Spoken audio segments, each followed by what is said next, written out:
There have been countless stories that have come about as a result of the pandemic. Some are heartbreaking, while others are inspirational. The way we as human beings respond to these circumstances say so much about who we are and what we aspire to be. An encouraging thing has been seeing artists and performers who have taken their talents to create work that makes us smile and laugh and remember that we are not alone in all this. Photographer Christopher Fernandez found a way to explore that very idea when he hung a sign on his London apartment window to be read by the inhabitants of a building across the way. That sign said that he was a photographer looking for subjects to photograph in their own flat. Because of social distancing, he couldn't go to their place as he usually might. Instead, he would be photographing them from his own apartment and directing them over the phone.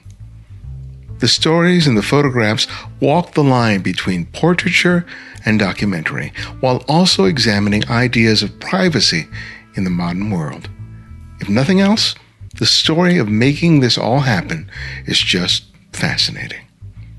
This is Ibadian X, and welcome back to The Candid Frame.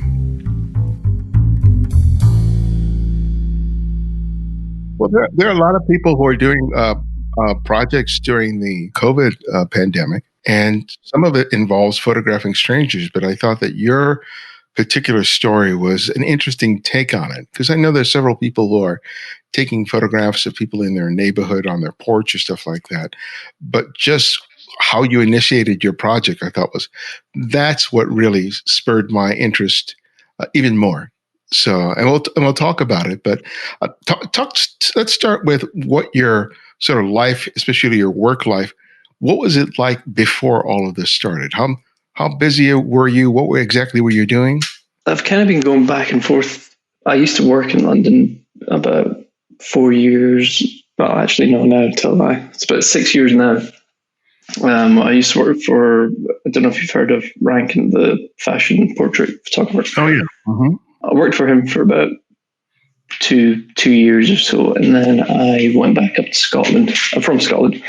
I went back up to Scotland, and I kind of went back and forth from Scotland to London because I just figured, it's not too far away. I can still manage to like come down if jobs come up. It's only like a 5-hour train or so. So it wasn't, I just assumed that jobs and things wouldn't be so last minute, but I was wrong. And, the more I did it, I was like, God, everything is last minute.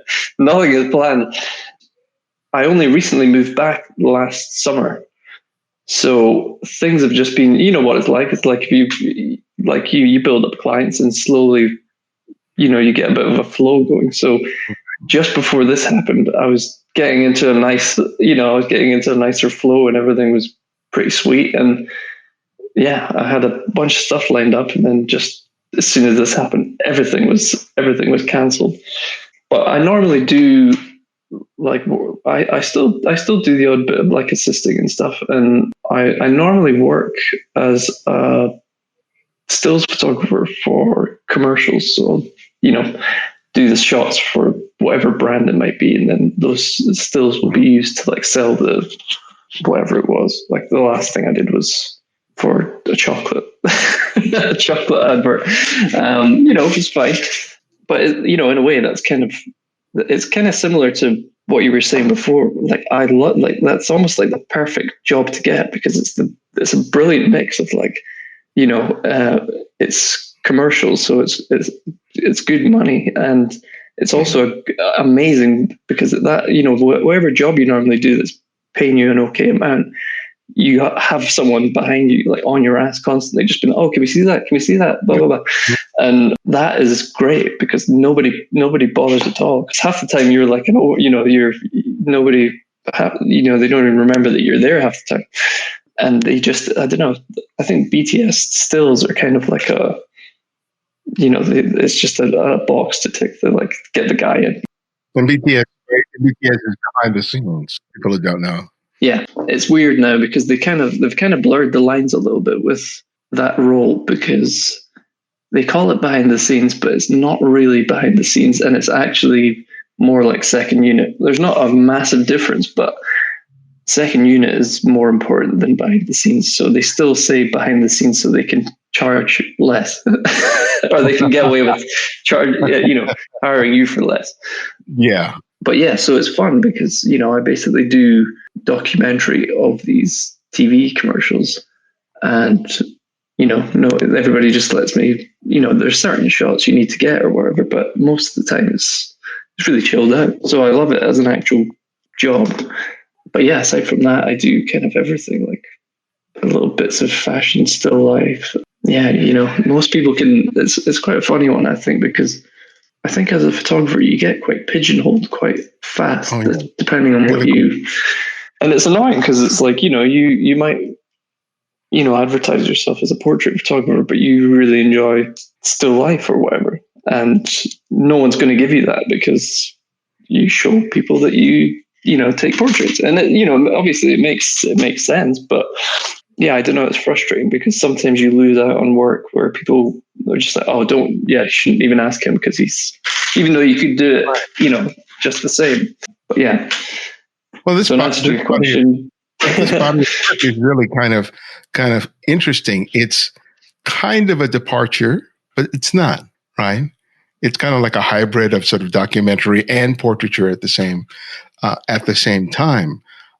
How did you come up with the idea? If you explain to people what the idea, the concept is behind the photograph, how did you come up with it? And tell us exactly how you ended up soliciting the subjects for the photographs. I mean, to be honest, I was bored. I was more bored than anything, and the whole thing started with I was in the house and I just wanted to. I wanted to document the whole pandemic in the first place. So yeah, I started out just wanting to document it, but I didn't know which aspect of it that I wanted, and I think I always want the human element in it because I tend to not get I thought about maybe photographing discarded like rubber gloves or going to the grocery store and seeing the queues and photographing that. But then I'd already seen a couple of people do it, and I wanted. I don't know. It was a bit. I don't want to say boring because that's more along the lines of actual documentary. Or not actual documentary, but you're more like classical reportage stuff. And then I just thought I think I was looking out the window and I was just talking to my friend on the phone, and it was unusual to see so many because there's a flat that's neighboring us, like right across the street. It's unusual to see so many people in at the same time, and I think that was how I got started because. I was like, man, it would be really great to like if anybody would be interested in actually doing it to photograph them in their own rooms, and it shows their space. But I I spoke to my flatmate about making a sign. I was like, because obviously I don't know these people. We just moved into our flat. I thought the only way to actually get their attention is probably to either make a sign or try and like wave them. And I just thought, I don't know, I came really close to not doing it because I just thought, I have to live here. People are gonna see that sign and just think, cool, well, there's an absolute, nutcase across the street. And then from that day onward, just be like, drawing the shades every time just with the fear that I'm going to be out there. So yeah, I came really close to not doing it. And then, I just thought, fuck it, I'm bored and there's nothing else to do. I might as well try. The worst thing that happens is nobody bothers to message me. Because I thought, oh, sorry, so I didn't actually explain. So the sign I made said, it was along the lines of like, photographer looking to document your isolation from over here. And then I put my Instagram and, again, I was like, fuck, no one's gonna do this shit. Yeah, within like 20 minutes, I had like a couple of messages from the neighbors just saying, hey, we just saw your site. We'd love to do this. Oh, and yeah, I was so shocked because I was like, this is awesome. I was like, and then I actually started getting it rolling a little bit. But I think, I started thinking this would be so nice. I was like, if I could get at least 5 I was like, I'd be totally happy with 5. 5 was my sort of benchmark, and I was, if I can get 5, I could try and get it, like, might be a fun little thing to try and even get published somewhere. I was like, could be cool. And then I think what happened was I did, a few more people got in touch. I think 4 people got in touch. And then the last person, she actually made a sign of her own and put it downstairs in the building, so other people coming in would see it. And then I think I did one more after that. Okay. Yeah, from there, I think I tried to get it published. I sent it to a bunch of people, and nobody got back to me. I was just like, okay, well, I'd sent it to a bunch of papers and different editors and things like that, people that I knew, and no one really got back to me. And then I just thought, well, fuck it, I'll just put it on Instagram because just for fun, because I enjoyed the pictures.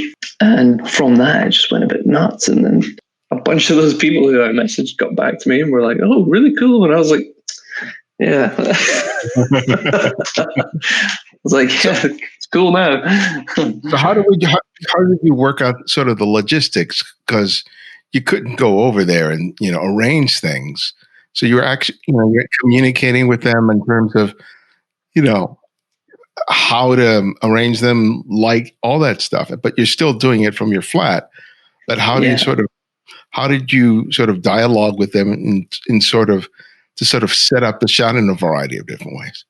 On like when we started speaking on Instagram, I just got them to send me their phone number, and we arranged a time. And I was like, I'll give you a call, and then just put me on hands free, and I'll direct you around the room. I phoned them, and I got them turning off like certain lights and putting lights on just to see what they had, and like a lot of them actually had, just different weird lights. Like it was really, it's really interesting because, they all have these just stuff like by their bed and whatever to illuminate, like reading lights and all that kind of stuff.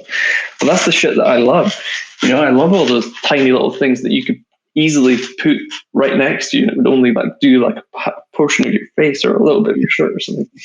So I would get them moving around the room, and then come up with because that was a thing that kind of annoyed me, was a few articles came out about the pictures. I think it was, I won't say who, but they basically kind of tagged it, like the heading of the article just made it look really bad. And I think it was, to get more like clicks, and it was a bit more clickbait. But it said something like, "Photographer captures secret isolation moments." And it was cool that they did the article and everything. And I'm thankful because I got a lot of views and people get in touch after that. But it was just kind of irritating because then other articles started using the same thing, and I was like, "That's not what I'm doing at all." Kind of missing the mark a little bit. Yeah. But so I would get them moving around the room, and I always had kind of like a pretty rough idea of what I wanted them to do. When you look in the space, you kind of see there's only so much that you can do.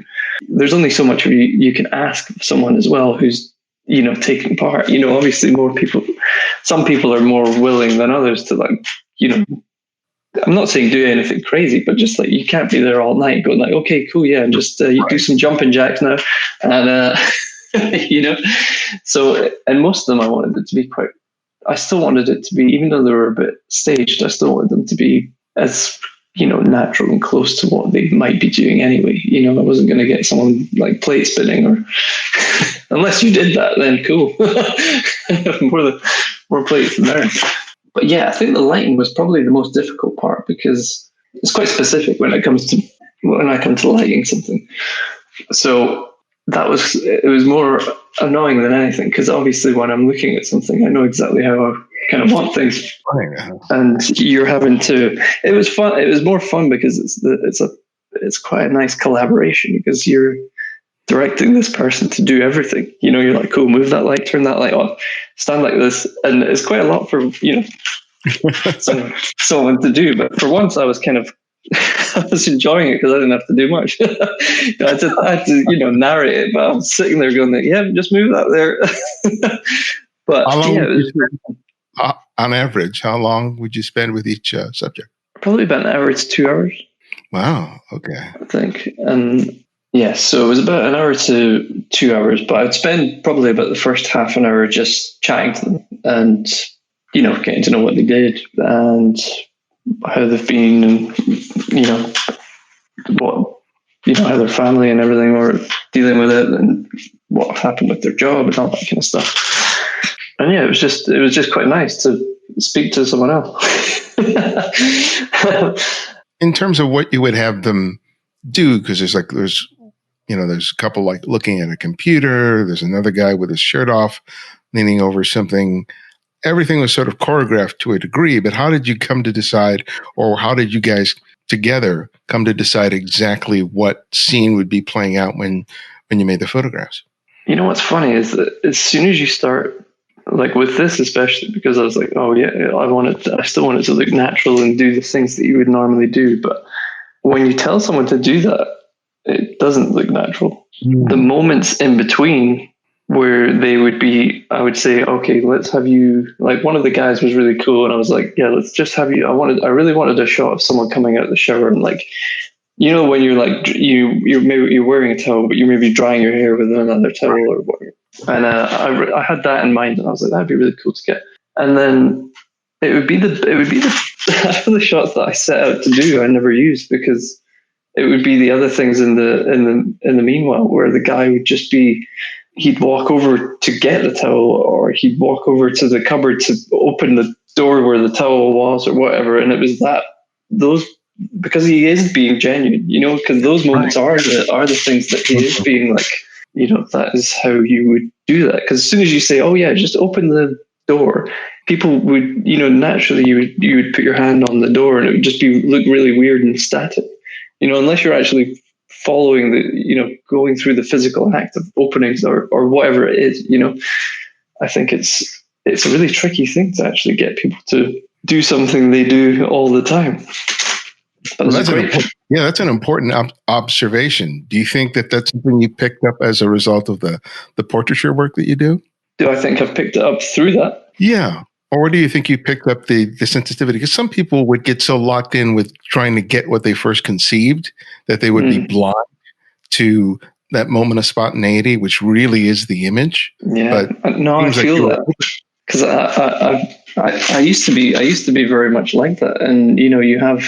I think I did something fairly recently for this other thing I'm doing. I just had this shot in mind of it's kind of difficult to explain without actually telling you what it is because I'm trying to. I haven't really told anyone what I'm doing with this other thing. Anyway, one of the shots was someone lying on the floor, and I had this idea that they'd be on the floor and looking up at this person, but it was all shot as a scene, and the person was lying on the floor, was naked, and the person looking over them was wearing their underwear. The other person's underwear. Sorry, it's a bit convoluted and confusing. But anyway, the shot that I actually set out to make, as soon as I got them moving around the room and doing other things, I was just like, God, yeah, that's just not going to work. I don't know. It's only until you actually do it that I think you change your mind. It's a tough one because sometimes you are really locked in your head and you're like, no, it has to be like that. But I don't know, you kind of prove it to yourself that it works better another way, Yeah. I think that's why I've always had an affinity for just letting things sort of play out and me just observing.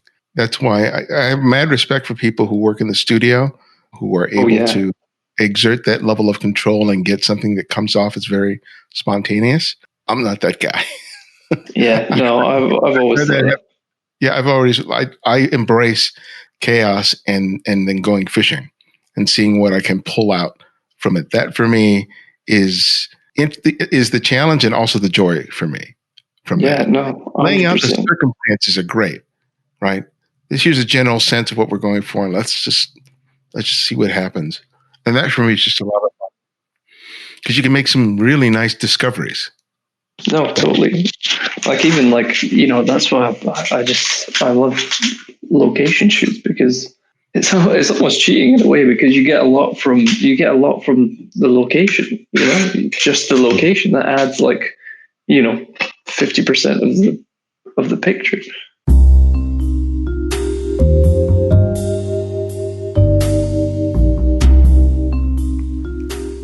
thanks to the many of you who have responded to my call for more supporters of our Patreon effort.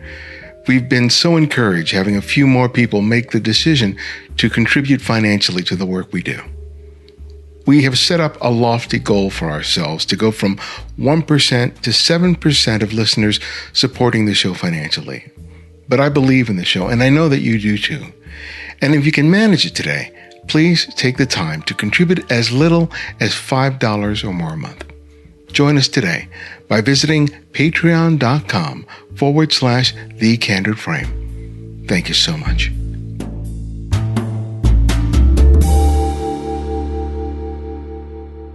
So when I was reading, you use the same camera and lens. And as you mentioned, you're not working with any of your typical lights that you normally work with. So what were some of I would assume that you're shooting at high ISOs and wide aperture. Can you explain technically what you had to contend with as you photographed each group? I actually wasn't shooting high ISOs. I was shooting low ISO and long shutter speeds. Oh, okay. I was talking to my friend, who's a researcher, and he was saying, like, technically, I'm not amazing in terms of, like, when it comes to like the techie stuff with photography, like print sizes and all that kind of stuff. I'm like horrible at that. But he was saying that when it comes to getting like a nicer color, you should shoot a lower ISO to get the best quality color you can.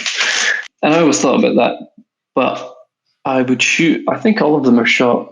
All of those ones, because I've now started doing them across London, which I'll talk about later. But the ones from my window were all shot with a 135 f2 lens and Canon Mark IV, and yeah, they were all shot about. I think I shot them at about 2.8. I can't remember how long the shutter was. It wasn't hugely long because people would still, move around and things. But yeah, and the lighting, in terms of that, I figured, everybody has an iPhone. The light on the back of the iPhone is quite cool, and you can you can slip that pretty much anywhere. Half of them I was getting them to put that on whack it like. I don't know, you can kind of stand it up or do whatever you want, get even the person to hold it, and it's not even that big of a deal. You can't even really see it half the time. You just see the light. But yeah, aside from that, it was just using sort of, and again, it was like using stuff that they would have, like the laptop one. And the laptop one's actually quite funny because people think that I photoshopped it. And they think that I've edited it really weirdly because the perspective of how the people are lying on the bed doesn't make sense to how they how you would be, or where the bed meets the window. Mm-hmm. What I did was they're basically I didn't edit it, apart from like color correcting and give it a little bit of a grain. I just got them like sort of sitting at the edge of the bed, so their feet are kind of hanging off the edge. And she's lying on him. So looking back now, I am like, yeah, that is a bit weird. You probably wouldn't be doing that. But again, it wasn't even supposed to be like, I don't know. They weren't even watching a film or anything. I just thought, maybe if he was on his computer, she might just be lying next to him, like relaxing. But yeah, I was just trying to, because all that stuff as well, it's like, it's all things that they have in their house that adds to the, it being a little bit more natural. Well, you just mentioned that you're building on this, but photographing elsewhere. Tell us about that. Yeah. So when I released those photos, it was like a week after that, I got approached about doing a book, making a book with the images. If I could take it further and do more. They basically said they would do a book for free, and it would be kind of like, we're totally on the same wavelength as me with the whole, it can act as like a document later on, looking back and be a really cool thing to have, remember the time. yeah, they basically said if we could get enough images together, they would do a book for free, and I could design it and things. And I thought, great, well, I'll just put like a call out to people who have already seen these, and then see if people across London would be happy to. I was trying to think maybe I could get more people like on the ground floor. So I started doing first floors and ground floors, but the perspective of shooting it up into the first floor got a bit. It wasn't as interesting because you couldn't see as much into people's house, and I think that's quite a big. I think that's really interesting about all these different pictures that I've done now is that in everybody's room, it's quite interesting always to see little bits of people's life. It's like that's what's even if they're just sitting there, it's always interesting to just see little bits of things that they have just lying around. So yeah, now I've started going around and doing continuing the same idea and shooting people through their windows. And again, I've just put a call out on Instagram, and people have been getting in touch with me.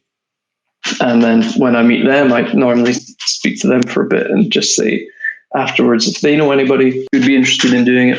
And then so far, I've done about, I think tonight was my 40th, actually. 40th, wow. Yeah, 40th shoot. So how are you, because before, what floor is your flat on? Is it like on a fourth floor or something like that? I think it's fourth floor, yeah. Okay, so to get a similar look, I would think that you would need to, have to go to someone else's flat in order to replicate it, which would involve someone else that you don't know. Yeah. So how are you working that out? It's actually not that difficult, to be honest, because I figured if I did everything from the ground floor, the shots I did originally, it's only slightly from above, or it looks only slightly from above. Okay. Because I think I only really did 2 shots, I think, where I was kind of the perspective was really looking down on them. I don't know, you don't, with the ones I've been doing, you don't really notice too much of a difference. It's kind of odd because I'm framing it just around the windowsills. So it's never going any further out than that. It's always quite tight in on the windows.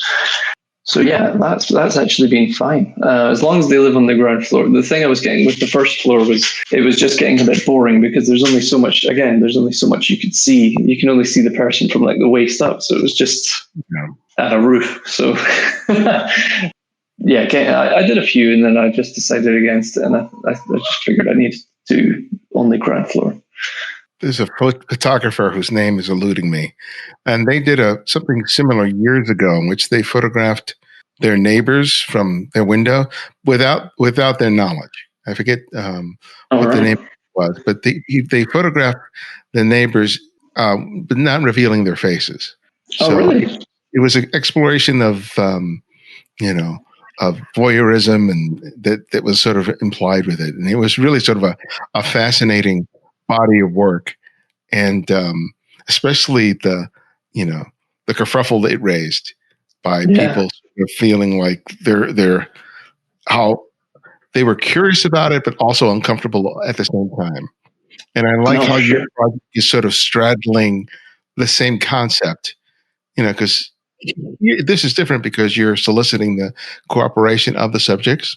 But still, it really speaks to this idea that if you are in a living situation like that, where you can see your neighbor's house, that's part of what your life is in that apartment, in the flat, is looking out the window and seeing what your neighbors are up to at any given point. And it's strange. It's a strange thing, but it's like if you're in that kind of living situation, that's part of your existence, is seeing someone else's life play out in a way that you normally wouldn't. Here in Los Angeles, that doesn't exist. Everything is so spread apart. I can't see into anybody else's house. Everything is literally behind. Oh, you're missing out, bro. But I think it's really kind of curious. What did it give rise for you? Not just as a photographer, but this whole idea of being able to, not to gain. I mean, what does it mean to really think about this process of being able to peek into someone else's life? What was really funny is that after doing this, or whilst I've been doing it, I started looking back on all my other stuff, and I was like, what's hilarious is that all of my previous work is all about isolation. Like a lot of the stuff I've done is just one person standing off in the middle of nowhere. And even when I used to work for that photographer, I used to work at like crazy hours. So the only time I would get to take pictures were going to work in the morning, coming back at night. And I used to photograph.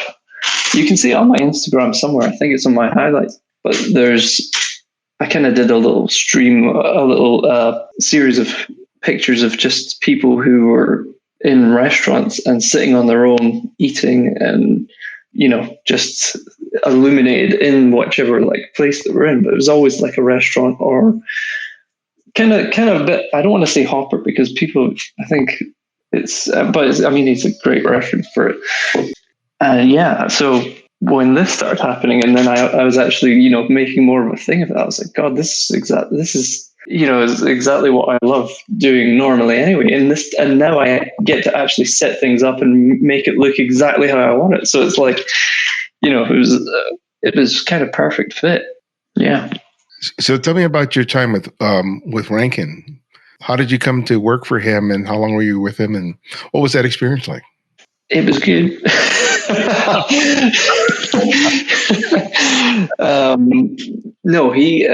So I got the job because my friend from Scotland ended up being his first assistant, and she messaged me a few years into working for him. I think when she became his first assistant, she messaged me and she asked me if I wanted to come and do a trial.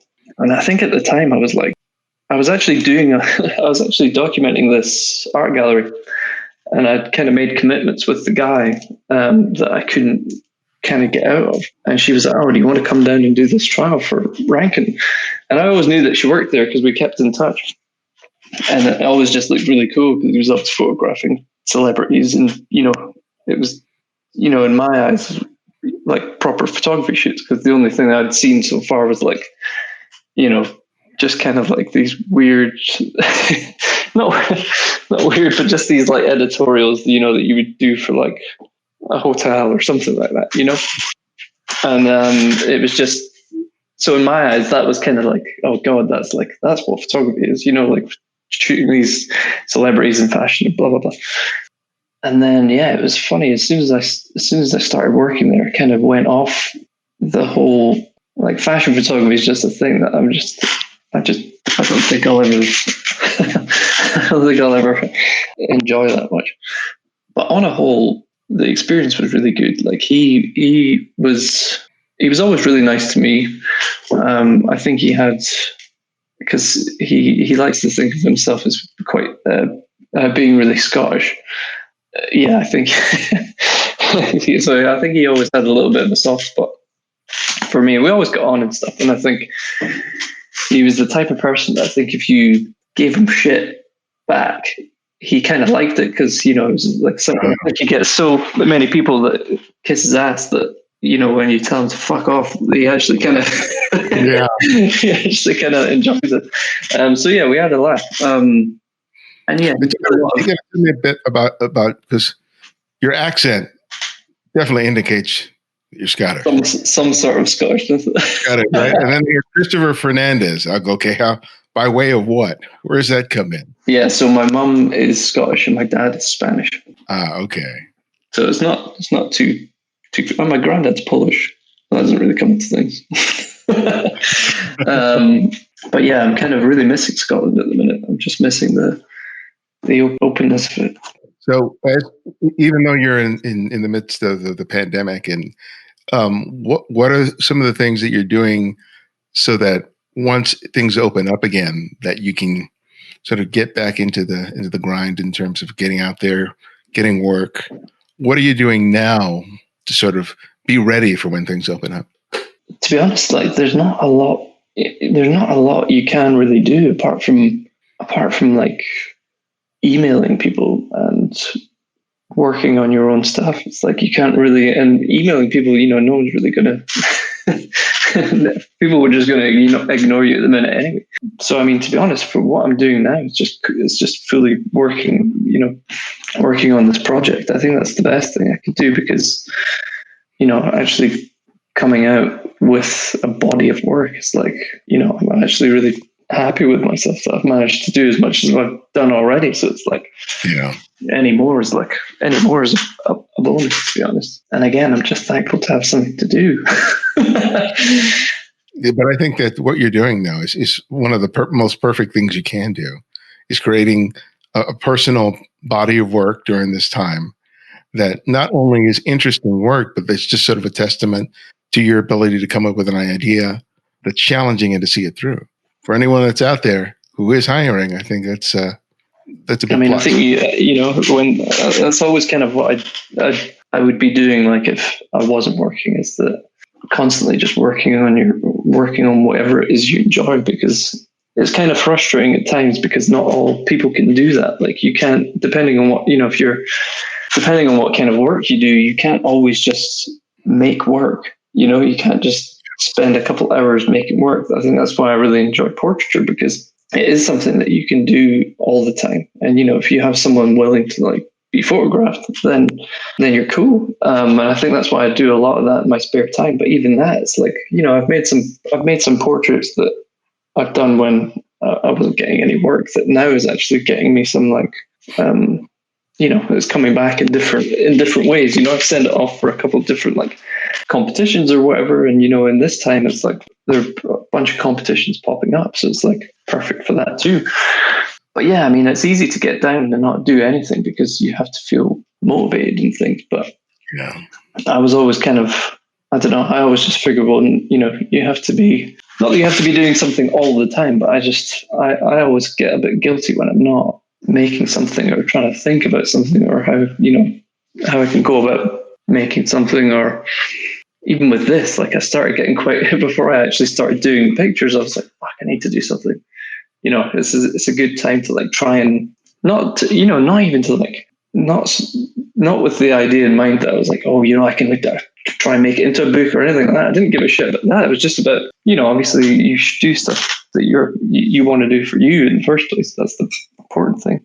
But yeah, just to have something at the end of it that you're happy with, and that it's not just you're not just sat around doing nothing. But at the same time as well, why not? If you've been working hard before this anyways, like it's kind of nice to have like a couple of months to sit back and, I don't know, even just use the time to think about what you could do, or what's, when you get back to normality, what you can do. Perfect time to plan. Well, my last question that I ask each guest is I ask them to recommend another photographer, and it can be anyone, someone you've long admired or someone you've recently discovered. So who would that photographer be and why? I think it would be Philip-Lorca diCorcia. Oh, yeah. Why? Because I think he was one of the first people that I saw that blurred the lines between documentary and staged photography. And I remember seeing Hustlers for the first time. And I bought the book, and the book is huge. The book comes in, it's massive. I remember spending a day, I spent a whole day just going through the pictures and like just studying what the hell he'd done with the lights. And because everything was just so fucking cool. I was like, oh my God, and it was all, and when you read about it before, about what it was about, the idea that all these were a documentary, but they were set up like this, I was like crazy. I was like, and then at the back, it was even better because they had pictures of, because I didn't have any money at the time, and, I didn't have great equipment. I still don't really, but like, at the back, they have like his test shots of the Polaroids. And then the Polaroids, you can see where he's put the lights and what kind of lights he was using. And he was just using little speed lights with little adapters on it. And I think that was the moment where I was like, God, he's made all of this with just that. Like he's got the same thing I have, and that really made me think like, there's not much of an excuse. You can never blame equipment if you know where to put it or what to do with it. It's like, I think that was it was so important to learn from that, and it was just, I don't know, something so nice about it, because even watching him speak about it, or listening to him speak about it, he said a lot. He was like, "Yeah, I made so many mistakes in that, and I didn't know where to put the flash, hide the flash, or how I was going to hide the flash." When you look at the pictures, I'm like, where are the mistakes? Because I would love to know what his, what he thought were the mistakes. But yeah, no. So yeah, Philip-Lorca, he's amazing. Man, thank you. I really enjoyed the conversation. I learned so much. Thank you. No, lovely. Thanks for nice to meet you. And yeah, sorry, my voice has just been cracking through the whole thing. Sorry. Okay.